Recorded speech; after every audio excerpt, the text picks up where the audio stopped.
कहानी की शुरुआत गर्ग नाम के एक आदमी से होती है जो एक तूफान के दौरान अपनी प्रेग्नेंट बीवी को हॉस्पिटल लेकर आया था, जिसके ऊपर अभी अभी आसमान से बिजली गिरी थी। पर बदकिस्मती से डॉक्टर उसकी बीवी को बचा नहीं पाए और जब उसे ये खबर सुनाई गई तो गर्ग ने तुरंत ही अपने बच्चे के बारे में पूछा, जिस पर उसे बताया गया कि उसके बेटे का जन्म समय से पहले ही हो गया, जिसके चलते वह एल्बिनिज्म नाम की एक बीमारी के साथ पैदा हुआ था। और जब गर्ग अपने बेटे को देखने के लिए मैटरनिटी वार्ड में गया तो उसने देखा कि उसके बेटे के शरीर पर कोई भी बाल नहीं था और साथ ही उसका पूरा शरीर एकदम सफेद पड़ा था। यह देखकर वह तुरंत रोने लग गया और उसने इस बच्चे को अपनाने से साफ इनकार कर दिया। इसी के चलते वह बच्चा अपने दादा के पास बड़ा हुआ। पर एक दिन अचानक उसके दादा की भी मौत हो गई, जिसके बाद पुलिस इस मामले की तहकीकात करने उस घर में पहुंची, जहां उन्हें पता चला कि उस घर की बेसमेंट में एक नौजवान लड़का मौजूद है और इसीलिए शरीफ सेडग ने शहर के अनाथालय की डायरेक्टर जेसी को बुलाया। पुलिस का मानना था कि जेरेमी नाम के इस लड़के को बेसमेंट में इसलिए रखा गया था ताकि लोग उसे देख ना पाएं, क्योंकि वह दिखने में काफी अलग था। और जब जेरेमी पुलिस से मिला तो उसने बताया कि उसके दादा कॉफी बना रहे थे कि तभी अचानक वह जमीन पर गिर गए और कुछ देर बाद ही उनकी मौत हो गई। साथ ही जेरेमी ने जेसी को बताया कि वह बेसमेंट में सूरज की रोशनी से बचने के लिए रहता था, क्योंकि सूरज की रोशनी से उसकी आंखों में जलन होती है।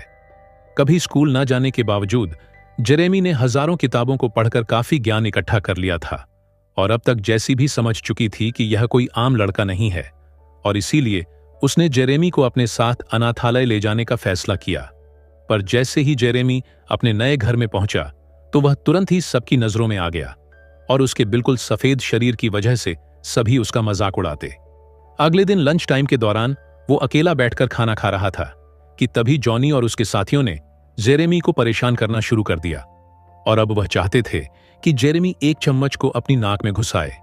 पर जेरेमी ने जॉनी की बात सुनने की बजाय एक चम्मच उठाकर उस पर अपना अंगूठा मसलना शुरू कर दिया, जिसके कुछ ही सेकंड बाद आसपास की सभी लोहे की चीजें उस चम्मच से आकर चिपक गईं, जिसे देखकर वहां मौजूद सभी लोग हैरान थे और अब वो समझ चुके थे कि जेरेमी सच में बहुत ज्यादा अलग है।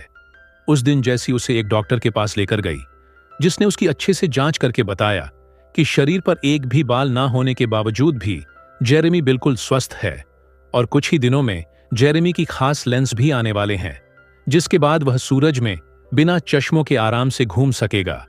जेरेमी बाकी बच्चों से काफी ज्यादा होशियार था, इसलिए जेसी ने उसे एक खास स्कूल में भेजने का फैसला किया, जहां एक क्लास के दौरान टीचर ने बच्चों को बिजली के बारे में समझाने के लिए एक हाई वोल्टेज सोर्स का इस्तेमाल किया, जिसके शुरू होते ही जेरेमी कांपने लग गया और उसे देखते ही लिंसे को एहसास हो गया कि उसके साथ कुछ तो गलत हो रहा है। पर इससे पहले कि वह कुछ कर पाती, जेरेमी ने सारी बिजली को अपनी तरफ खींच लिया, जिसके चलते उसका शरीर हवा में उड़ने लग गया और इसलिए टीचर ने उस सोर्स को ही तबाह करने का फैसला किया।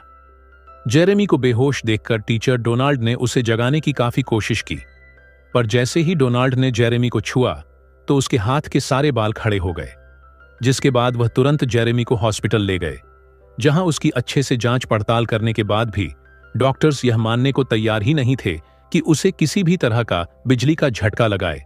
और यह सुनकर डोनाल्ड को जेरेमी में और ज्यादा दिलचस्पी आने लगी, क्योंकि साइंस के हिसाब से तो जेरेमी को जिंदा ही नहीं होना चाहिए था और इतने बड़े बिजली के झटके के बाद उसे जरा सा भी नुकसान नहीं पहुंचा।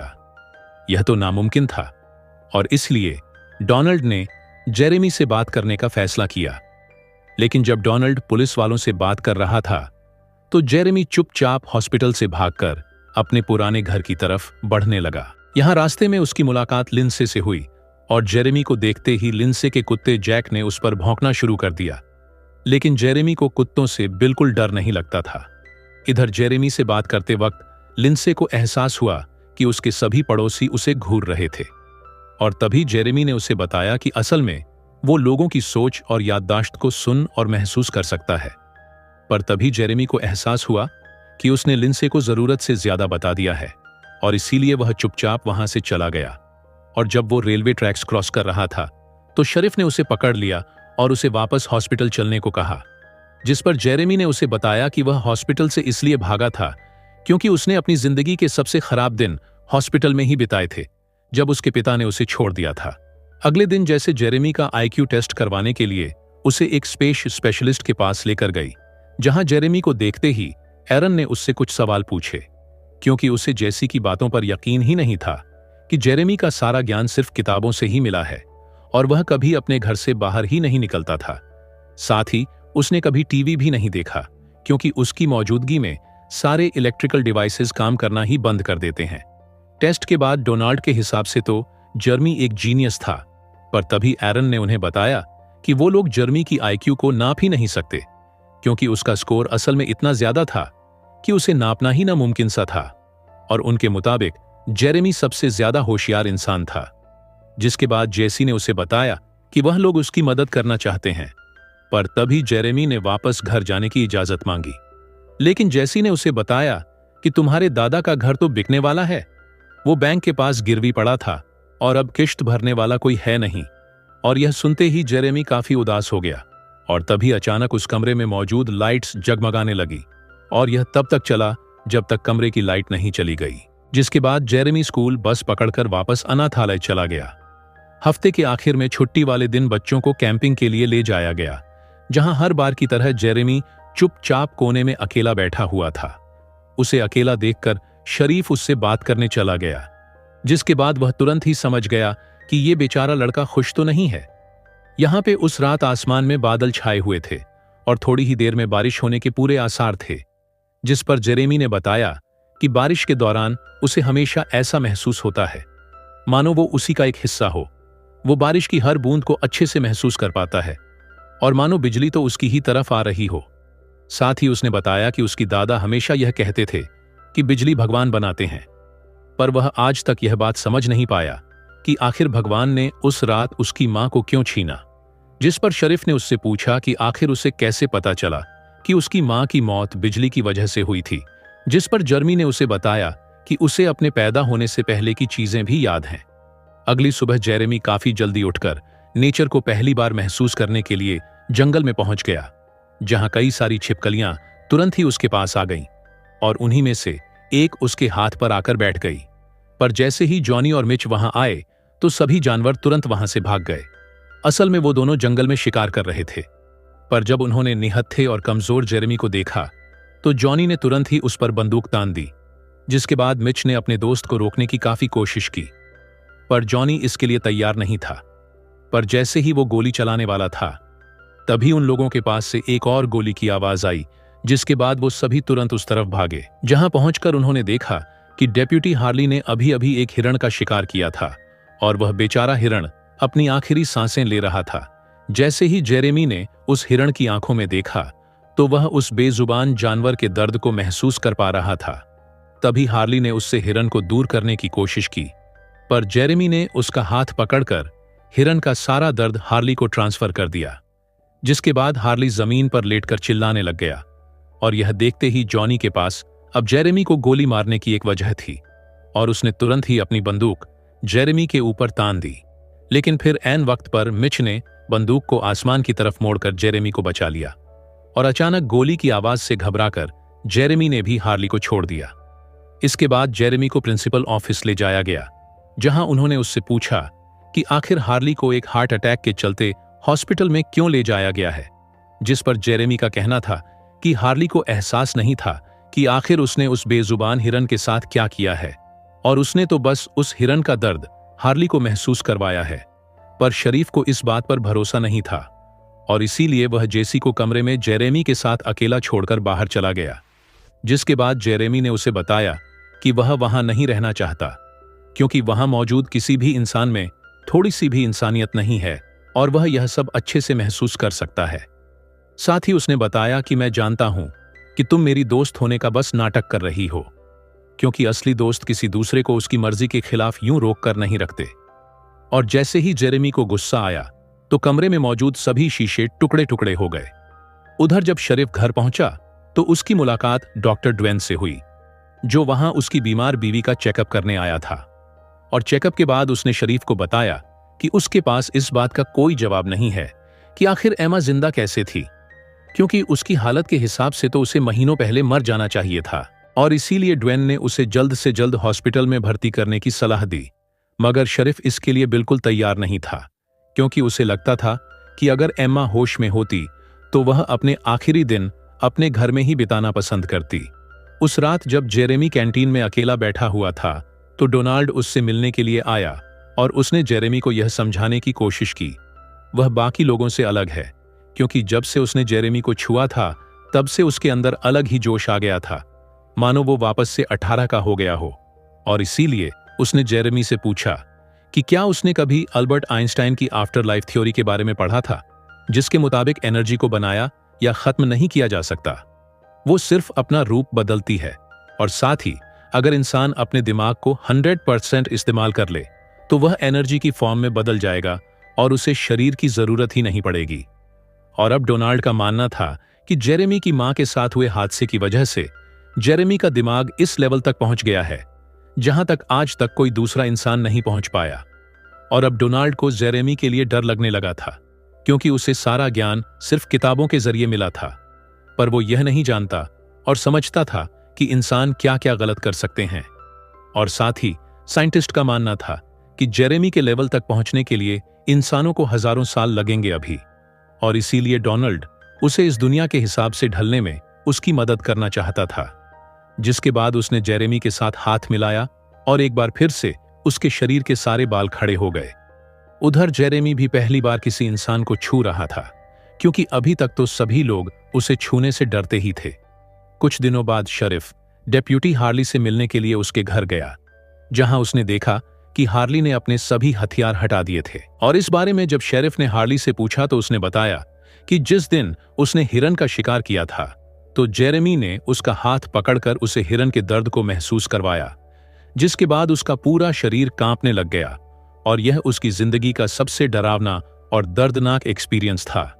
उसे ऐसा महसूस हो रहा था मानो उसकी मौत हो रही हो, और उस एहसास के बाद वह अब किसी को जान से मारने के बारे में सोच तक नहीं सकता। उसकी सारी बात सुनने के बाद शेरिफ ने जेरेमी से मिलने का फैसला किया, जिसके बाद वह जेसी से परमिशन लेकर जेरेमी को अपने घर इस उम्मीद से ले गया कि वह उसकी बीवी की कुछ मदद कर सके। खैर, शरीफ के घर पहुंचकर जेरेमी ने एमा के सर पर हाथ रखा ताकि वह उसके दिमाग में चल रही बातों को समझ सके, जिसके बाद उसने शरीफ को बताया कि उसकी बीवी तब तक अपना शरीर नहीं छोड़ सकती जब तक उसे विश्वास नहीं हो जाता कि उसके जाने के बाद उसका बेटा और पति आराम से रह पाएंगे। असल में शरीफ ने कई सालों से अपने बेटे से बात नहीं की थी और उसके मुताबिक यह चीज सिर्फ उसके परिवार के लोगों को ही पता थी। पर जब जेरेमी ने उसके बेटे स्टीव की बचपन की एक और चीज बताना शुरू किया तो शरीफ को भरोसा हो गया कि जेरेमी सच में उसकी बीवी से बात कर पा रहा है। और तब एमा ने कुछ आखिरी पलों के लिए अपनी आंखें खोली, जिसके बाद वह शरीफ को हमेशा के लिए अलविदा कहकर इस दुनिया से चली गई। और जैसे ही यह खबर स्टीव तक पहुंची तो वह तुरंत ही वापस अपने घर आ गया और उसने ना जाने कितने सालों बाद अपने पिता को गले लगाया। खैर, कुछ दिन बाद लिंसे ने जेरेमी को पार्क में मिलने बुलाया और वह इस मौके पर जेरेमी से जानना चाहती थी कि आखिर लोग अंदर से कैसे होते हैं, जिस पर जेरेमी ने बताया कि ज्यादातर लोग अपने आसपास की दुनिया से जुड़े नहीं हुए। पर लिंसे को उसकी यह बात समझ नहीं आई। इस पर जेरेमी ने उसे समझाया कि तुम्हारी कोई गलती नहीं है, असल में इंसानी दिमाग एक लिमिट तक ही सोच सकता है, और इसी के चलते लोग यह नहीं समझ पाते थे कि इस दुनिया में मौजूद हर एक जिंदा चीज किसी न किसी तरीके से जुड़ी हुई है। और इसी चीज को साबित करने के लिए उसने लिंसे का हाथ पकड़ लिया, जिसके बाद वह दोनों एक दूसरे के मन को पढ़ पा रहे थे।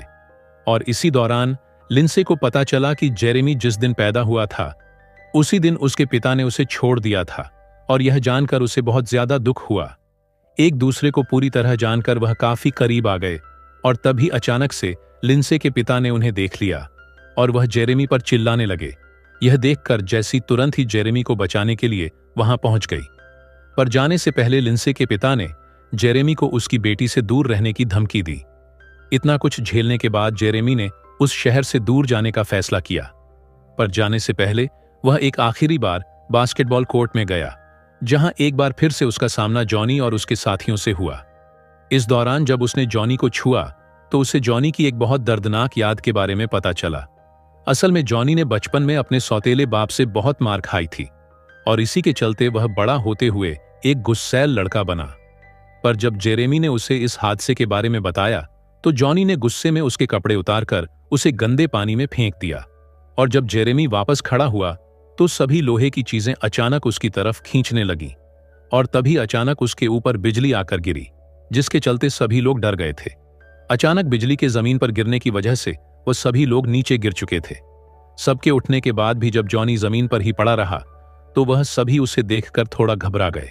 जॉनी के दिल की धड़कन रुक चुकी थी, मगर जेरेमी ने अपने शरीर के इस्तेमाल से जॉनी को कुछ बिजली के झटके दिए, जिससे वह वापस होश में आ गया।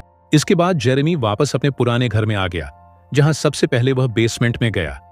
कुछ देर बाद जैसी भी वहां पहुंची और उसने देखा कि बेसमेंट में मौजूद सारी किताबें गायब थीं और जेरेमी वहां पर चुपचाप बैठा हुआ था। और तभी जैसी ने उसे बताया कि जब उसने पहली बार उसे देखा था तो वह तुरंत ही समझ गई थी कि वह कोई आम बच्चा नहीं है, और साथ ही उसने जेरेमी से वादा किया कि अगर वह उस पर भरोसा करेगा तो वह उसके जीने के लिए एक अच्छी जगह ढूंढने में उसकी मदद करेगी। जल्द ही डोनाल्ड भी वहां पहुंच गया और जैसे ही वह गाड़ी की तरफ बढ़े तो उनका सामना हार्ली और शरीफ से हुआ, जो वहां जेरेमी को लेने आए थे। और जब उसने जेसी और डोनाल्ड से पूछा कि आखिर वो जेरेमी के साथ क्या करने वाले हैं, तो वो तुरंत ही समझ गया कि वह दोनों उसे वापस अनाथ आश्रम नहीं भेजना चाहते और उनकी मदद करने के लिए शरीफ ने हार्ली से वापस चलने को कहा। पर हार्ली ये करने को तैयार नहीं था और उसने तुरंत ही हेडक्वार्टर्स तक मैसेज पहुंचाने के लिए अपना वॉकी टॉकी निकाल लिया। पर शरीफ ने उससे उसका रेडियो छीनकर हवा में फेंक दिया, जिसके बाद जेरेमी सभी को अलविदा कहकर तेजी से खेतों की तरफ भागने लगा। और तभी अचानक से बिजली आकर सीधा जेरेमी से टकरा गई और इसके बावजूद भी वह लगातार भागता रहा और देखते ही देखते गायब हो गया। यह सब देखकर वह चारों समझ गए थे कि जेरेमी उन्हें छोड़कर किसी बेहतर जगह पर चला गया है। अब उसका दिमाग इतना विकसित हो चुका था कि उसे इस दुनिया में रहने के लिए शरीर की जरूरत नहीं थी। वीडियो पसंद आई तो लाइक कर देना, चैनल को सब्सक्राइब कर लेना। मिलते हैं अगली वीडियो में।